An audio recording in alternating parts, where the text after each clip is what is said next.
திருப்பாவை பாசுரம் 6. திருப்பள்ளி எழுச்சி அப்படின்னா திருமாலை துயிலிலிருந்து எழுப்புவதற்காக பாடப்படும் பாடல்கள். இந்த பாடல்களை முதல்ல பாடியது தொண்டரடி பொடி ஆழ்வார். அதனால இன்றும் திருப்பதியில மார்கழி மாசத்துல முதல்ல திருப்பாவை பாடிய பிறகு தொண்டரடி பொடி ஆழ்வாரோட திருப்பள்ளி எழுச்சி பாடல்கள் தான் ஒலிக்கும். ஆண்டாள் உறங்கிக் கொண்டிருக்கும் தன்னோட தோழியை மற்ற தோழியரோடு சென்று எழுப்புவதால் இதுக்கு பள்ளி எழுச்சி அப்படின்னு பெயர் கொடுக்கப்பட்டிருக்கிறது. இந்த 6வது பாசுரத்திலிருந்து 15வது பாசுரம் வரை, அதாவது அடுத்த 10 பாசுரங்கள் பள்ளி எழுச்சி பாடல் அப்படின்னு சொல்லப்படுகின்றது. அதே மாதிரி ஒவ்வொரு பாசுரத்திலும் ஒரு ஆழ்வாரை பற்றி சொல்கிறாள் ஆண்டாள். குறிப்பாக இந்த பாசுரத்துல கருடனை பற்றி சொல்வதால் பெரியாழ்வார் கருடனோட அம்சமாகவே கருதப்படுகின்றார். இந்த பாசுரத்துல ஆண்டாள்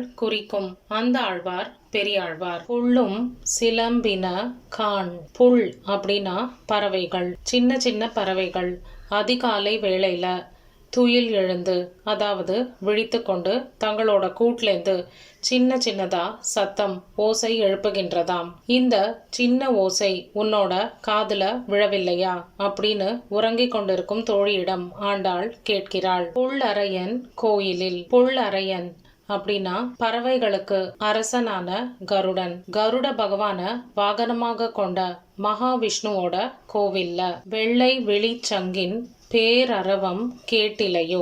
இந்த பறவைகளோட சின்ன சத்தம் தான் உனக்கு கேட்கல, ஆனா இவ்வளவு பெரிய கோயிலோட அந்த சங்கொலி அது கூடவா உனக்கு கேட்கல அப்படிங்கறத ஆண்டாள் இந்த வரியில தன் தோழியிடம் சொல்கிறாள். பிள்ளாய் எழுந்திராய். இவ்வளவு சத்தத்தையும் கேட்டு ஒண்ணுமே தெரியாதது போல, ஒரு சின்ன குழந்தை போல நீ இன்னும் உறங்கிக் கொண்டு இருக்கிறாயே. ஆண்டாளோட திருப்பாவை வேதங்களை எல்லாம் உள்ளடக்கியது அப்படின்னு நம்ம ஏன் சொல்கிறோம்? வேதத்துல சொல்லப்பட்டிருக்கும் பல பெரிய கருத்துக்களை நம்ம பாமரர்களும் எளிதில் உணர்ந்து கொள்ளும்படி அழகாக ஒரே பாசுரத்தில் அடக்கி விடுகிறாள் ஆண்டாள். இது 6வது பாசுரம். நமக்கு எல்லாமே தெரியும். கண்ணன் பிறந்த 6வது நாள் பூதனை அப்படிங்கிற அரக்கி கண்ணனை கொல்ல வருகிறாள். அதனாலதான் இங்க குறிப்பாக பூதனையோட கதைய இந்த 6வது பாசுரத்துல ஆண்டாள் சொல்லி இருக்கிறாள். இவ்வளவு நேரம் பறவையோட சத்தமும் வெண் சங்கோட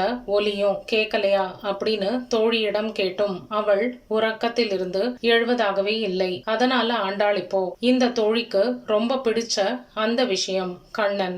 இப்போ கண்ணனை பற்றிய வினோதங்களை, லீலா வினோதங்களை எல்லாம் நம்ம சொல்ல தொடங்கினால் நிச்சயமாக அத கேட்கும் அந்த ஆசையில அவ நிச்சயமாக உடனே எழுந்து வருவாள் அப்படிங்கிற நம்பிக்கையில முதல்ல பூதனையோட கதையை சொல்ல ஆரம்பிக்கின்றாள். பூதனை என்ற அரக்கி கம்சனோட சொல்படி அக்கம் பக்கத்து கிராமத்தில் எல்லாம் அப்போது பிறந்த பச்சிளங்குழந்தைகளை தன்னோட மார்பில விஷத்தை தடவிக்கொண்டு அந்த மார்பில் பால் புகட்டி அந்த குழந்தைகளை எல்லாம் கொன்று வருகிறாள். இப்போ இப்படியே செய்து கொண்டு அவள் கோகுலத்தையும் அடைந்தாள். கோகுலத்தை அடைந்த போது அழகான பெண் உருவம் பூண்டு அவள் கண்ணனை மடியில் வைத்துக்கொண்டு பால் புகட்ட தொடங்குகின்றாள். உலகத்தையே ஆளும் அந்த பரந்தாமனுக்கா இது தெரியாது? பூதனையோட பாலை உறிஞ்சுவது போல அவள் உயிரையும் சேர்த்து குடிக்கிறான் கண்ணன். உடனே பூதனையின் உயிர் உடலை விட்டு பிரிகிறது.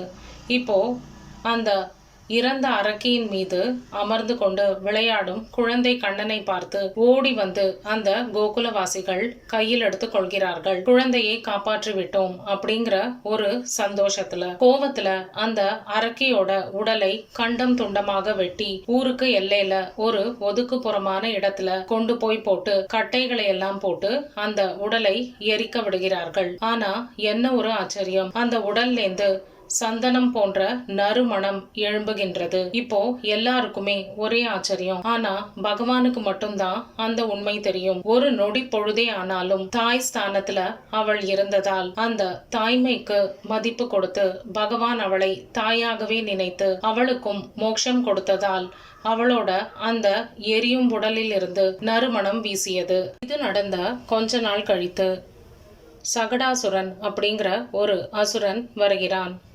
வெளியில வண்டி பக்கத்துல கிடத்தி இருக்கும் குழந்தை கண்ணனிடத்தில் அந்த வண்டியோட சக்கரத்தினுள் புகுந்து கண்ணனை கொல்ல முற்படுகின்றான். கண்ணன் உடனே தன்னோட காலை சிரித்தபடி அசைத்து அந்த வண்டியையே தள்ளி சகடாசுரனையும் அழிக்கிறான்.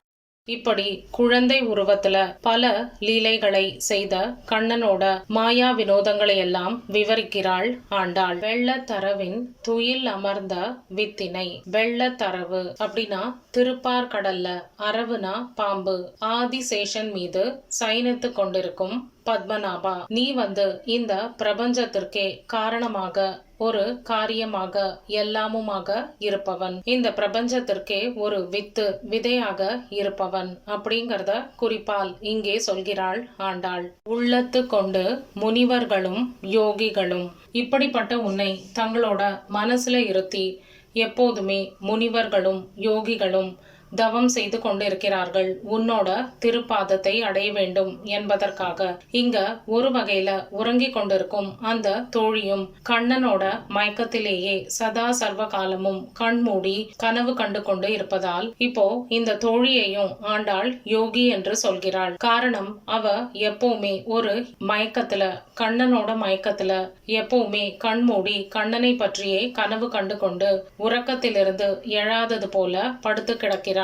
மெல்ல எழுந்து ஹரி என்ற பேர் அரவம். உலகமே ஹரி ஹரி, நாராயணா நாராயணா அப்படின்னு பல திவ்ய நாமங்களை சொல்வது உனக்கு தெரியலையா? உன் காதுல விழவில்லையா? இந்த நாமத்தை எல்லாம் கேட்டு உன்னோட உள்ளம் குளிர்ச்சி அடையவில்லையா? அதனால உடனே உறக்கம் கலைந்து எழுந்து வா, சீக்கிரமாக நம்ம நீராட செல்வோம் என்று உறங்கும் அந்த தோழியை எழுப்புகிறாள் ஆண்டாள். உள்ளும் சீலம்பின காண் பொள்ளரையன் கோயிலில் வெள்ளை வீழி சங்கின் பேரரவம் கேட்டிலையோ?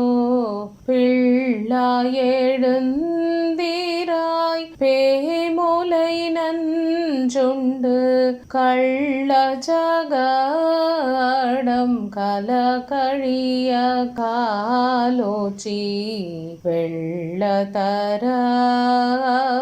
துயிலமர்ந்த வீத்தினை உள்ளத்து கொண்டு முனிவர்களும் யோகிகளும் மெல்ல எழுந்து ஹரி என்ற பேரரவம் உள்ளம் புகுந்து குளிர்ந்தேலோரெம் பாவா